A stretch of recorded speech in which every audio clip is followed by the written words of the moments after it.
आज हम digital logic design start कर रहे हैं, जिसे हम डीएलडी भी कहते हैं। और डिजिटल लॉजिक डिज़ाइन बहुत ही इम्पोर्टेंट चैप्टर है हमारा कंप्यूटर साइंस के लिए और इलेक्ट्रॉनिक्स के लिए भी। तो इसकी वेटेज अच्छी रहती है, किसी भी एग्ज़ाम्स में आप देखोगे तो उसमें पहला टॉपिक हम स्टार्ट कर रहे हैं। फर्स्ट टॉपिक है, ठीक है ना। फर्स्ट टॉपिक है हमारा बूलियन अलजेब्रा, ठीक है। तो होता क्या है कि हमने इसको स्टार्ट करने जा रहे हैं, ठीक है। तो आप अगर केवल मेरे नोट्स फॉलो करोगे, जो पढ़ाऊँगा वो फॉलो करोगे, तो आपको कोई और भी टेक्स्ट बुक में कंटेंट पढ़ने की ज़रूरत नहीं पड़ेगी। बस आप क्वेश्चंस लगा लेना, बाकी कुछ क्वेश्चंस हम भी लगवा देंगे। तो स्टार्ट ये है कि जैसे बूलियन अलजेब्रा होती है, ठीक है। तो बेसिकली हमारी जो अलजेब्रा हमने अभी तक पढ़ी है वो पढ़ी है हमने मैथमेटिक्स में अलजेब्रा, ठीक है। तो जो मैथमेटिक्स की अलजेब्रा होती थी और जो बूलियन अलजेब्रा थी, पहले उसका डिफरेंस समझते हैं कि मैथमेटिक्स की अलजेब्रा का क्या मतलब है, ठीक है, और बूलियन अलजेब्रा का क्या मतलब है। तो मैथमेटिक्स की जो अलजेब्रा थी, ठीक है, उसमें जो रेडिक्स होता था वो होता था 10। मतलब नंबर जो होते थे 0 से 9 के बीच में हो सकते थे, रेडिक्स की वैल्यू 10 होती थी। लेकिन यहाँ के इस केस की अगर मैं बात करूँ तो जो रेडिक्स की वैल्यू होती है यहाँ पे वो होती है 2, ठीक है। दूसरा ये भी बता दें, ये मत सोचना कि ऐसे पढ़ा रहे हैं, कॉपी तो पढ़ा रहे हैं, बोर्ड से नहीं पढ़ा रहे हैं। मेन कंटेंट हमारा जो चैनल का उद्देश्य है वो यही है कि हमारा कंटेंट अच्छा होना चाहिए, ठीक है। समझ में आएगा, कोई दिक्कत हो आप सजेशन दे सकते हो। तो रेडिक्स हमेशा बूलियन अलजेब्रा में क्या होगा, 2 होगा, ठीक है। 2 होगा तो वैल्यू क्या से क्या हो सकती है, या तो वैल्यू 0 हो सकती है या तो 1 हो सकती है, ठीक है। अब कुछ टर्म्स बताएंगे, टर्म्स जैसे कि बूलियन वेरिएबल्स, ठीक है। तो बूलियन वेरिएबल्स आपके ABC हो सकते हैं कैपिटल में, और स्मॉल ABC भी हो सकता है, ठीक है ना। अगला है ऑपरेटर्स, ठीक है। आप नोट्स भी बना सकते हो अगर आपको मन करे। तो ऑपरेटर हमारे यहाँ होते हैं एंड, और नॉट, ठीक है। ऑपरेटर हमारे बेसिक अभी स्टार्ट के लिए 3 हैं, एंड, और नॉट, ठीक है। तो जो 2 ये शुरू वाले हैं ये हैं हमारे बाइनरी ऑपरेटर, और लास्ट वाला हमारा जो ऑपरेटर है वो यूनिरी ऑपरेटर है। तो इसका मतलब क्या होता है, जैसे ऑपरेटर है तो उसमें कितने वेरिएबल लग रहे हैं, कितने ऑपरेंड्स लग रहे हैं, ठीक है। तो उसके बेसिस पे तो और एंड में 2 हो सकता है और 2 से अधिक भी हो सकता है। तो बेसिकली यहाँ पे ये चलेगा, ठीक है। जो एंड है या और है, ठीक है, और एंड में 2 हो सकते हैं ऑपरेंड या बूलियन वेरिएबल, या 2 से अधिक भी हो सकते हैं, लेकिन नॉट में एक ही रहेगा, ठीक है। अब आते हैं, पहला हमारा ख़त्म करेंगे हम और, ठीक है। तो और में जो एक्सप्रेशन रहेगी वो रहेगी y बराबर a प्लस बी, या फिर हम लिख सकते हैं y बराबर a plus B plus C plus आगे लेके, ठीक है। प्लस से डिनोट करते हैं बेसिकली, कई बुक में आपको अलग अलग तरीके से मिल जाएगा, इससे भी मिल जाएगा, लेकिन हम बेसिकली प्लस से करेंगे, ठीक है। अलग अलग मिल जाएगा, लेकिन हम बेसिकली प्लस यूज़ करेंगे साइंस, ठीक है। अब आते हैं आगे। तो इतना आपने कॉपी कर लिया होगा, आई होप, ठीक है। अब आते हैं आगे। तो जैसे हम और की बात करें तो मान लीजिए 2 वेरिएबल हैं, ठीक है। अब अगर 2 वेरिएबल हैं, तो अगर 2 ही वेरिएबल हैं, ठीक है, तो जो कॉम्बिनेशंस हो सकते हैं वो इतने हो सकते हैं। आप सोचो 0 1 के जो कॉम्बिनेशंस हो सकते हैं वो 4 हो सकते हैं,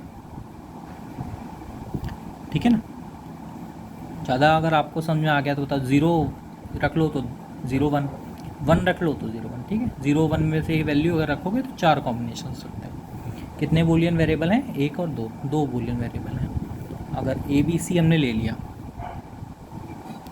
ठीक है, मान लीजिए ABC ले लिया, तो ABC में कितने होंगे, सोचो, मान लो तीनों 0 हों, ओके, ऐसे हो, तो ऐसे करके चलोगे तो 8 आ जाएंगे। तो एक तरीका बता देते हैं, जैसे कि यहाँ पे 2 की 2 थे ना, 4, अब यहाँ पे 3 है तो 8, 8 है अगर तो आधा करो 4, तो 4 बार 0 लिख दो यहाँ पे, फिर 4 बार 1 लिख दो, 4 बार लिख चुके हैं, फिर 2 बार 0 लिख दो, 2 बार 1 लिख दो अल्टरनेटिवली, फिर एक एक बार वाला। तो ये कॉम्बिनेशंस बन जाते हैं, ठीक है ना। इसकी वैल्यू अगर आप देखोगे तो ये 0 है, 1 है, से लेकर के कहाँ तक जाएगा, 7 तक जाएगा। अब अगर और की बात करें तो और का मतलब है या तो ये हो या तो ये हो, दोनों 0 हैं, और करना है हमें, ठीक है, दोनों 0 हैं, और करना है तो 0 आएगा, एक भी हो तो भी 1 आएगा, एक भी हो तो भी 1 आएगा। इस तरह से वैल्यू निकल आती है प्लस बी। फिर से बता देते हैं, और मतलब या तो इसका अभी लॉजिक गेट से भी बताएंगे। अब इतना समझो कि अगर एक भी 1 होगा ए और बी में से तो आंसर 1 आएगा,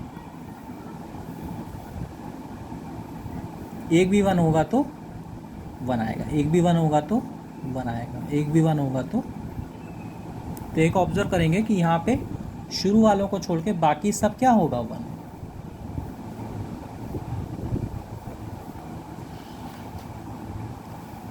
बोला हाँ कि ना, ठीक है ना। अब एक और चीज़ बता रहे हैं, जैसे कि ये जो और ऑपरेशन है, ठीक है, और ऑपरेशन है तो ये कहीं ना कहीं परफॉर्म किया जाता होगा, ठीक है। तो जो डिवाइस होती है जिस पे ये परफॉर्म किया जाएगा,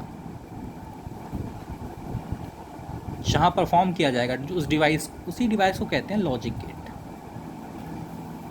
अब क्या परफॉर्म किया जा रहा है, मान लो और ऑपरेशन परफॉर्म किया जा रहा है, ठीक है, तो उसे कहेंगे और का लॉजिक गेट। लोग पढ़ लेते हैं लॉजिक गेट, पता नहीं होता क्या है। तो लॉजिक गेट क्या होते हैं, जो हम ऑपरेशन परफॉर्म करेंगे जिस डिवाइस पे, उसे कहते हैं लॉजिक गेट्स। अच्छा, यहाँ पे इनपुट वेरिएबल कितने थे, 2 थे। यहाँ पे और के लिए इनपुट वेरिएबल कितने थे, 3 थे। तो ये जो इनपुट है, ठीक है ना, तो इसका एक नाम होता है, वो भी याद रखेंगे, फैन इन। ये बेसिकली क्या बताता है कि इनपुट्स कितने हैं इस पे, बोला कि ना, इनपुट्स कितने हैं, ठीक है, ठीक है ना। इतना इतना क्लियर हुआ। अब आते हैं गेट पे, ठीक है।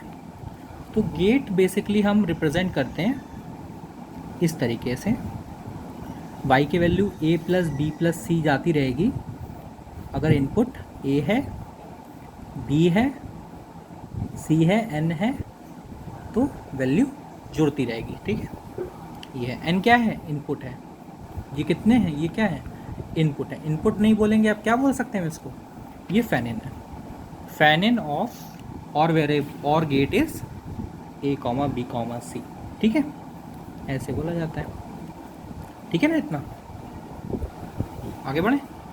अच्छा, मान लो इस गेट की कॉस्ट निकाले अगर कोई, वैसे ऐसे क्वेश्चन नहीं आते लेकिन तब भी, तो जितना फैन इन बढ़ेगा उतना इस गेट की कॉस्ट बढ़ेगी, है कि नहीं। जितना फैन इन बढ़ेगा, जितना इनपुट्स बढ़ेंगे, उतना गेट की कॉस्ट बढ़ती रहेगी। सही कह रहे हैं, जितना इनपुट बढ़ेगा उतनी गेट की कॉस्ट बढ़ती रहेगी।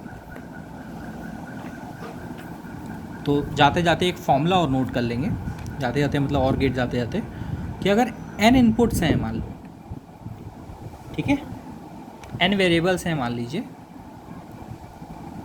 तो जो रोस होंगी वो होंगी 2 की पावर n। तो एक बेसिक आइडिया आपको दिया और गेट का।